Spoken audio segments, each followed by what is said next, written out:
किसानों को 6 रुपए किलो में मिलेगा सुपर कंपोस्ट खाद। सीएम भूपेश बघेल ने मंत्रिमंडल के सहयोगियों के साथ की इसकी लॉन्चिंग।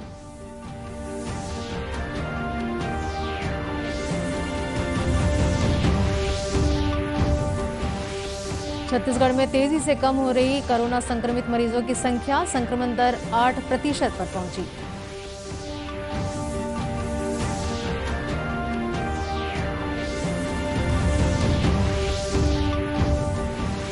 जैव विविधता दिवस पर प्रदेश भर में हुए आयोजन, मुख्यमंत्री ने व्यक्तियों और संस्थाओं को किया सम्मानित।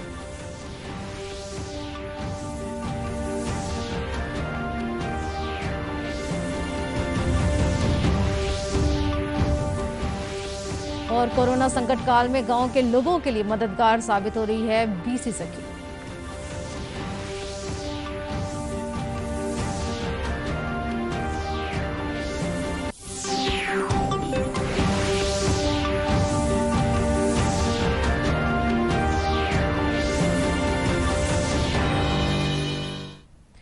नमस्कार, आप देख रहे हैं दूरदर्शन समाचार। मैं हूं सरोज गुप्ता। आप समाचार विस्तार से। मुख्यमंत्री भूपेश बघेल ने राज्य के गौठानों में गौधन न्याय योजना के तहत क्रय किए जा रहे गोबर से निर्मित उच्च जैविक गुणों से भरपूर सुपर कंपोस्ट खाद को राज्य के किसानों के लिए लॉन्च किया है। यह सुपर कंपोस्ट खाद सहकारी समितियों में 2 किलो, 5 किलो और 30 किलो के बैग में उपलब्ध रहेगी, जिसकी न्यूनतम मूल्य 6 रुपए किलो रखा गया है। मुख्यमंत्री ने इस अवसर पर गौठान समितियों और महिला स्व सहायता समूहों को 3 करोड़ 6 लाख रुपए की लाभांश राशि का भी अंतरण किया। इस अवसर पर विधानसभा अध्यक्ष डॉक्टर चरणदास महंत सहित मंत्रिमंडल के सदस्य उपस्थित थे। उल्लेखनीय है कि मुख्यमंत्री भूपेश बघेल द्वारा राज्य में पशुधन संरक्षण, ग्रामीणों, पशुपालकों और किसानों को अतिरिक्त आय के साथ साथ जैविक खेती को बढ़ावा देने के उद्देश्य से 20 जुलाई 2020 को गौधन न्याय योजना की शुरुआत की गई। इस योजना के तहत गौठानों में 2 रुपए किलो की दर से गोबर क्रय कर महिला समूहों के माध्यम से वर्मी कंपोस्ट एवं अन्य उत्पाद तैयार करने की शुरुआत की गई। राज्य में निर्मित 5,586 गौठानों में अब तक 47,65,000 क्विंटल गोबर क्रय किया जा चुका है, जिसके एवज में 2,26,316 क्विंटल वर्मी कंपोस्ट खाद का उत्पादन तथा 1,21,172 क्विंटल खाद का विक्रय किसानों तथा शासकीय विभागों को किया गया है। गौठानों में अब महिला स्व सहायता समूहों द्वारा सुपर कंपोस्ट खाद भी तैयार किया जा रहा है। गौठानों में संचालित विभिन्न आय मूलक गतिविधियों से स्व सहायता समूहों को अब तक 18 करोड़ 64 लाख रुपए की आय प्राप्त हुई है।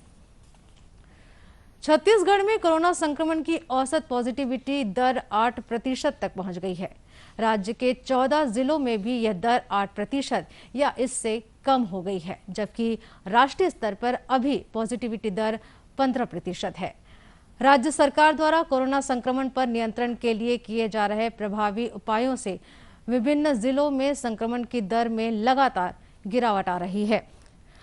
आंकड़ों के मुताबिक राजनांदगांव, सुकमा और बीजापुर जिले में अभी संक्रमण की दर 2%, कबीरधाम और कांकेर जिले में 3%, दुर्ग में 4%, कोरबा और नारायणपुर जिले में 5%, बिलासपुर में 6%, रायपुर, बलौदाबाजार, भाटापारा, जशपुर और दंतेवाड़ा में 7% तथा बेमेतरा जिले में पॉजिटिविटी दर 8% है। प्रदेश में पिछले 24 घंटे के भीतर कुल 4,943 नए संक्रमित मरीज मिले हैं। इस तरह कुल संक्रमितों की संख्या 9,41,366 पहुंच गई है। इनमें से स्वस्थ हो चुके मरीजों की संख्या 8,52,529 है। प्रदेश में वर्तमान में कुल सक्रिय मरीजों की संख्या 76,446 है। कोरोना संक्रमण से बचाव के लिए प्रदेश में टीकाकरण अभियान जोरों पर है। अब तक राज्य में 18 से 44 वर्ष आयु वर्ग के कुल 6,91,345 लोगों का टीकाकरण किया जा चुका है। इनमें अंत्योदय के 1,606, बीपीएल के 8,442, एपीएल के 14,233 तथा फ्रंटलाइन वर्कर के 963 हितग्राहियों को टीका लगाया गया है। इधर दुर्ग जिले में जैन समाज द्वारा टीका लगवाने आने वाले लोगों को फूल देकर एवं तिलक लगाकर सम्मानित किया जा रहा है। साथ ही उन्हें जूस भी पिलाया जा रहा है। समाज के लोगों का कहना है कि टीकाकरण से ही कोरोना को हराया जा सकता है। वहीं रायगढ़ जिले में कोरोना संक्रमण से निपटने के लिए महात्मा गांधी नेत्र चिकित्सालय को कोविड आइसोलेशन वार्ड बनाया जा रहा है। जिले के कलेक्टर भीम सिंह के निर्देश पर प्रशासन ने इसका अधिग्रहण कर लिया है। जिले के एसडीएम युगल किशोर ने बताया कि अस्पताल के रेनोवेशन का काम किया जा रहा है ताकि आने वाले समय में इसे कोरोना मरीजों के इलाज के लिए शुरू किया जा सके। यहाँ पर कोरोना मरीजों के लिए 20 बेड का आइसोलेशन वार्ड तैयार किया जा रहा है। भी जो तीसरा वेव आने वाला है उसको ध्यान में रखते हुए 20 बिस्तरों का एक आइसोलेशन सेंटर बनाया जा रहा है। कलेक्टर साहब के द्वारा आज उसका निरीक्षण भी किया गया था। साथ में पीडब्ल्यूडी, स्वास्थ्य विभाग और स्थानीय जो डॉक्टर हैं रुपेंद्र पटेल भी उपस्थित थे और उसको एक समय सीमा में करने हेतु निर्देशित किया गया है। और ट्रस्ट वालों को भी निर्देशित करने का कहा गया है कि उनके द्वारा भी जो हॉस्पिटल परिसर के आसपास में जो पुराने जर्जर बिल्डिंग है उसको रिपेयरिंग करें ताकि स्वास्थ्य की सुविधाएं यहाँ की जनता को एक निश्चित समय में और कोरोना काल में दिया जा सकता है। इधर कोंडागांव में कोरोना से निपटने समाजसेवी संस्था भी मदद के लिए सामने आ रही है। संस्था द्वारा दूसरी लहर से बचाव के लिए जागरूकता अभियान चलाया जा रहा है। संस्था के मुकेश तिवारी ने बताया कि लोगों को स्थानीय भाषा में ज्यादा से ज्यादा टेस्टिंग और इलाज करवाने के लिए प्रेरित किया जा रहा है। हम लोगों ने इस दूसरी वैश्विक महामारी की जो दूसरी लहर ग्रामीण क्षेत्रों में फैल रही है इसको ध्यान में रखते हुए अलग अलग स्तर पर अपनी भूमिका तय की है, जिसमें हम सबसे पहले जागरूक कर रहे हैं लोगों को स्थानीय भाषा में, जिसमें लोग टेस्टिंग के लिए निकलें, ट्रीटमेंट के लिए निकलें और वैक्सीनेशन के लिए निकलें। कुल मिला के कैसे बच्चे कोविड से इसके ऊपर में हैं। फिर जो होम क्वारंटीन, होम आइसोलेटेड या आइसोलेशन सेंटर्स में जो लोग रह रहे हैं उनको जिस तरह की भी सहायता चाहिए, खाने की, दवाइयों की, ऑक्सीमीटर की, वो सहायता उपलब्ध करा रहे हैं। गांव में जहां पर कोविड फैला हुआ है, कोविड के कारण बिना कोविड के लोग जो परेशान है आर्थिक रूप से, जिनको खाने पीने की व्यवस्था नहीं है, वहां पर भी हम अपना सूखा राशन का सामान वितरण कर रहे हैं। और तीसरी चीज है कि इस पूरी महामारी में प्रशासन को जो तकलीफ हो रही है उस प्रशासन की तकलीफ को भी कम करने के लिए उसमें जो भी हमारा योगदान हो सकता है वो योगदान करते हैं। कोरोना से बचाव के लिए प्रदेश के सामाजिक संगठन भी सामने आ रहे हैं। इसी कड़ी में प्रदेश साहू संघ द्वारा 26 मई से टीकाकरण के लिए जागरूकता अभियान शुरू किया जा रहा है। राजीव गांधी किसान न्याय योजना के तहत रायगढ़ जिले के किसानों के खाते में 87 करोड़ रुपए जमा हुए। इससे जिले के 1,01,053 किसान लाभान्वित हुए। जिला कलेक्टर भीम सिंह ने बताया कि पूर्व प्रधानमंत्री स्वर्गीय राजीव गांधी के पुण्यतिथि के अवसर पर राज्य सरकार द्वारा राजीव गांधी किसान न्याय योजना के माध्यम से खरीफ उत्पादक किसानों को आदान सहायता राशि दी जा रही है। इस योजना के तहत किसानों को 4 किश्तों में यह सहायता राशि दी जाएगी, जिसकी पहली किश्त शुक्रवार को जारी की गई।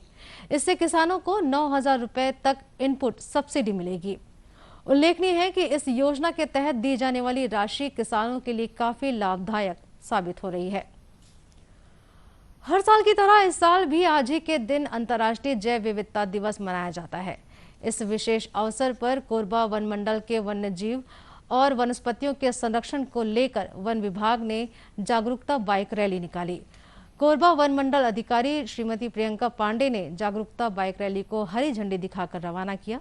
श्रीमती पांडे ने बताया कि कोरबा जिला जैव विविधता से भरपूर है। इस वन मंडल में अलग अलग प्रजाति के साथ सभी जीवों के साथ ही सैकड़ों साल पुराने पेड़ और औषधि पौधे आज भी पाए जाते हैं। दिवस है और हमारा कोरबा जो वन मंडल है ये जैव विविधता से भरपूर है और यहाँ पे समस्त प्रकार के जीव जंतु और पौधे मौजूद हैं। हम ये संदेश देना चाहते हैं कि जो कोरबा वनवासी हैं वो इन सभी जैव को बचाने में हमारा सहयोग दें। हम जैव शब्द का प्रयोग करते हैं बायो, जिसमें जीवन है और वो पेड़ पौधे भी हो सकते हैं और वो जीव जंतु भी हो सकते हैं। हमारे यहाँ वैरायटी ऑफ एनिमल्स और मिल रहे हैं। फ्लोरा भी हमारे यहाँ बहुत अच्छा है। हमारे यहाँ मेडिसिनल प्लांट का भी काफ़ी बहुतायत में पाया जाता है। बालको क्षेत्र मेडिसिनल प्लांट के लिए प्रसिद्ध है। हमारा जो लेमरू वाला क्षेत्र है वो हमारे बायोडाइवर्सिटी के लिए प्रसिद्ध है। हमारे यहाँ जो है इतना ही नहीं, हमारे यहाँ जो है जानवरों में सांपों की बहुतायत मिलती है। तरह तरह की प्रजातियों के सांप यहाँ उपलब्ध हैं। ऐसी स्थिति में हमको ये हमारा दायित्व बनता है कि हम कोरबा ज़िले की जो प्रचुर जैव विविधता है उसको बनाए रखें। इसलिए हमने एक छोटी सी रैली रखी आज अंतर्राष्ट्रीय जैव विविधता दिवस के ऊपर पर।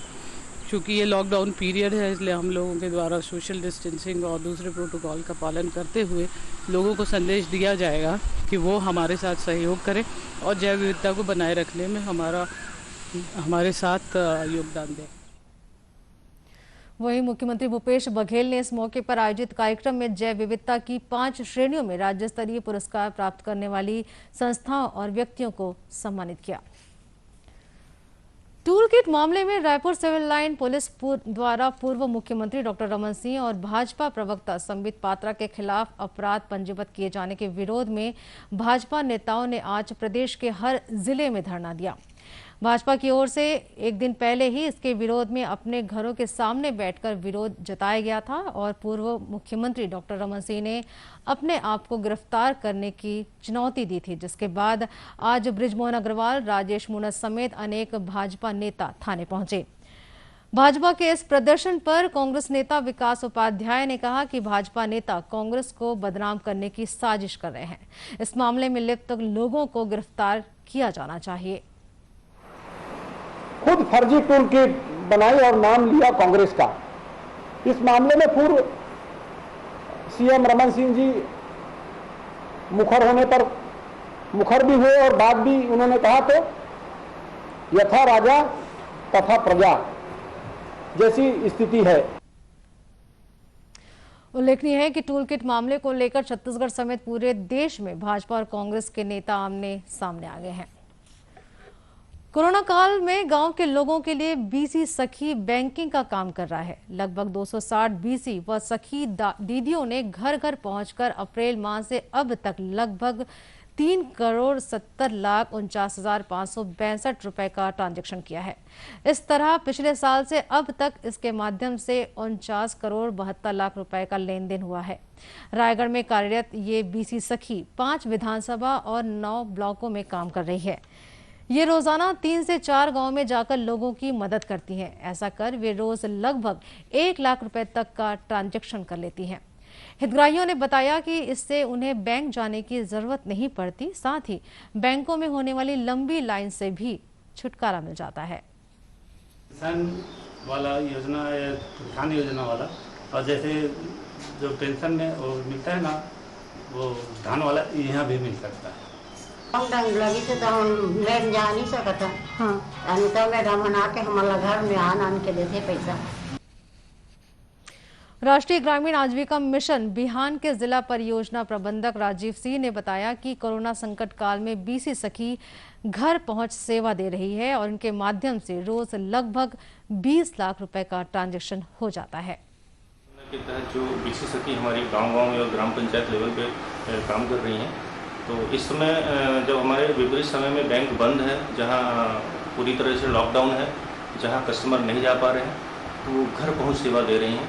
चाहे वो मनरेगा का भुगतान हो, चाहे वो धान का बोनस हो, और चाहे वो अन्य भुगतान हो, फंड ट्रांसफ़र हो, नकदी हो, जमा हो, और किसी फंड से ट्रांसफ़र करना हो दूसरे के खाते में, विभिन्न प्रकार की सुविधाएँ दे रही हैं। ग्रामीणों का कहना है कि इसके माध्यम से उन्हें पेंशन और श्रम भुगतान जैसी सुविधाएं भी घर बैठे मिल रही हैं। छत्तीसगढ़ में चालू वर्ष 2021 के दौरान अब तक 11,44,000 मानक बोरा तेंदुपत्ता का संग्रहण हो चुका है, जो लक्ष्य से 16,71,700 मानक बोरा का 68% है। इसमें तेंदुपत्ता संग्राहकों को कुल भुगतान योग्य राशि 457 करोड़ रुपए से अधिक है। अब तक पूर्व भानुप्रतापपुर वन मंडल में लक्ष्य का सर्वाधिक 88% तक संग्रहण पूर्ण कर लिया गया है। राज्य लघु वनोपज संघ से प्राप्त जानकारी के अनुसार अब तक कांकेर वन वृत्त के अंतर्गत सर्वाधिक 80% तक तेंदुपत्ता का संग्रहण हो चुका है। इसी तरह दक्षिण कोंडागांव में 60%, केशकाल में 72%, नारायणपुर में 66%, पश्चिम भानुप्रतापपुर में 79% और कांकेर में 88% तक संग्रहण कर लिया गया है। इस तरह राज्य में अब तक वन वृत्तावार जगदलपुर के बीजापुर, सुकमा, दंतेवाड़ा तथा जगदलपुर वन मंडलों 77% तक तेंदुपत्ता का संग्रहण हो चुका है।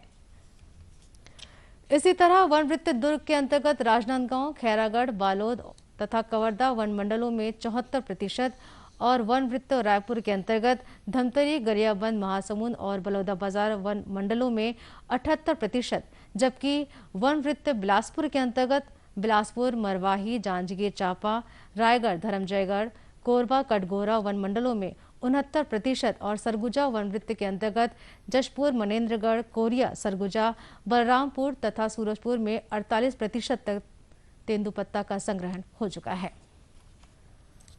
कोरोना से बचाव के लिए मास्क, सैनिटाइजर के साथ ही सोशल डिस्टेंसिंग का भी पालन करें। कोरोना को हराना है, मास्क जरूर लगाना है। इसी के साथ यह समाचार बुलेटिन यहीं समाप्त हुआ। नमस्कार।